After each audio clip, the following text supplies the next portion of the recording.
You were born in 1924. Yep.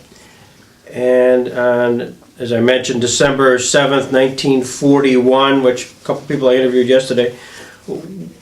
What was Don Johnson doing when that happened? Out there after dinner on the Sunday afternoon, and we were out in his shop, which was a converted chicken coop. And what else do you talk about but model planes? Well, then Phyllis, I think, came running out and says, "Come on in, fellas, you got to see what's going on." And of course, it was the day when you had the big radio that stood on the floor, and it was very kind of like we have today. The center of our communications is TV, but in those days it was radio. And of course, we heard the news about the bombing of Pearl Harbor. And I don't think we realized ourselves what it would mean in our lives. But I'm sure that Phyllis's father and mother probably knew that sooner or later it would affect us kids too. So, to University of Cincinnati that September. I think it would have been, in my case, probably August, because I was down there before I had to sign up for the draft board, which was at 18, and the draft board was up on the adjoining street, and so I signed up down there. So from then on, I guess it was in the back of my mind that, hey, we made this thing, maybe it's going to affect all of us, and me too. I get permission for our parents in those days when you enlisted. So I called Mom up, and we just had a new black phone, I guess, that was installed in the hall. I could just see her standing there, probably with tears in her eyes, saying, "Well, you send that home and I'll sign it." And I guess they all knew that we would all have a part in either we were enlisting or else we were drafted. So it was in March of 43. We were in a drafting class, and most of the guys, some of the guys were Navy guys waiting for their orders, and most of us were probably Army Air Corps guys. And somebody came into the room and said, "Hey, the brown envelopes came in.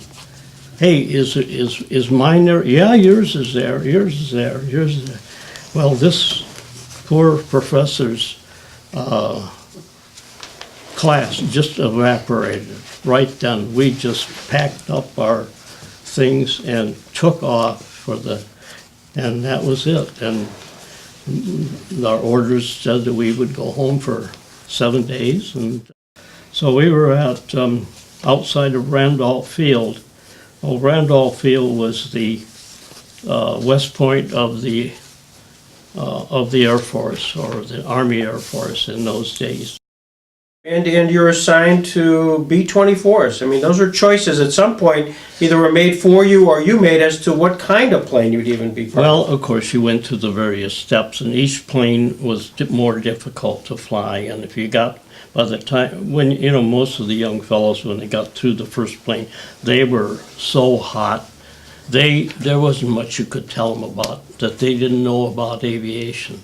But then they sent you to the next school, and then you got a real airplane, and it didn't forgive you. If you did the wrong thing, it would not forgive you. You had to, but it was fun, it was challenging.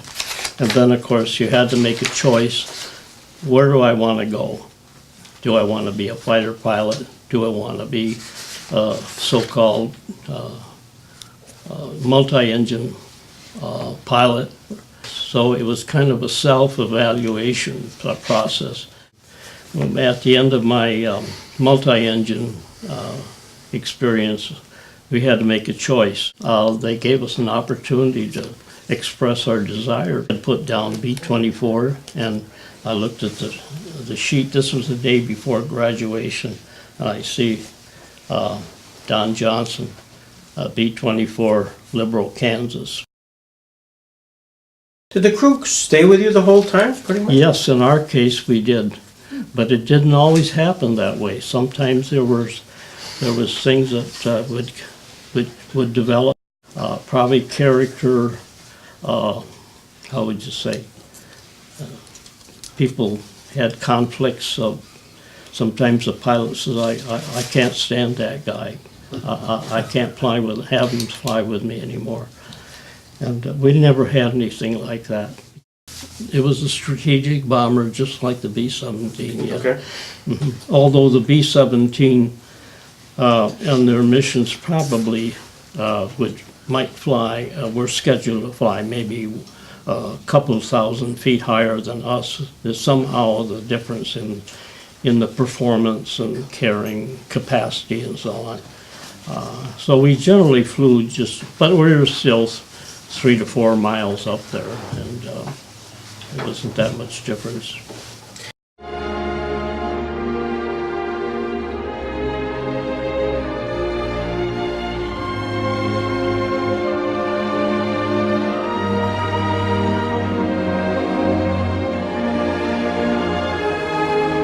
You had 24 missions. Mm-hmm. But one of the more poignant missions you had was towards the end of the war. In March of 1945, again dealing with the Rhine, again dealing with Vassell. And you wrote to Phyllis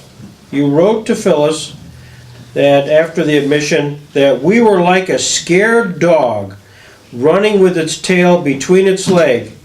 And sometime I'll tell you about it. Let's talk about it. Well, that mission was patterned after the one we just talked about, Operation Market Garden. This was called Operation Varsity.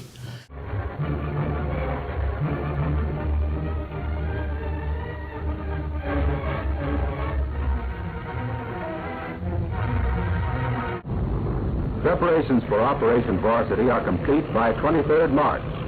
The 1st Allied Airborne Army, commanded by Lieutenant General Lewis H. Brereton, is ready to go. And it had to do with, once again, crossing the Rhine River. And once again, it was designed around Montgomery's wishes, because it was in the northern sector at Wessel. On 23 air bases in the Paris area and East Anglia, more than 3,100 planes and gliders are poised. Personnel of the troop carrier commands check their gliders and load equipment. Field pieces, jeeps, and other necessities go with the skymen. The airborne's objective, the concentration of Jerry artillery controlling the Rhine north of Wessel.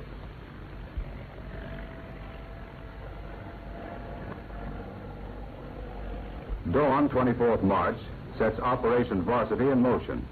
It was every man for himself, a certain pattern to the right. And by the time we took off and like this and then leveled out, we were down, and I was watching what I was doing. I couldn't see much. I probably glanced out and saw dead horses and people picking up guns shooting us, and everybody was getting shot at. And because we were so low, I mean, it was almost on the same level as the troops were down on the ground. And so one bullet went through, I think it was an oil tank or something. It was on the engine right to my left, and it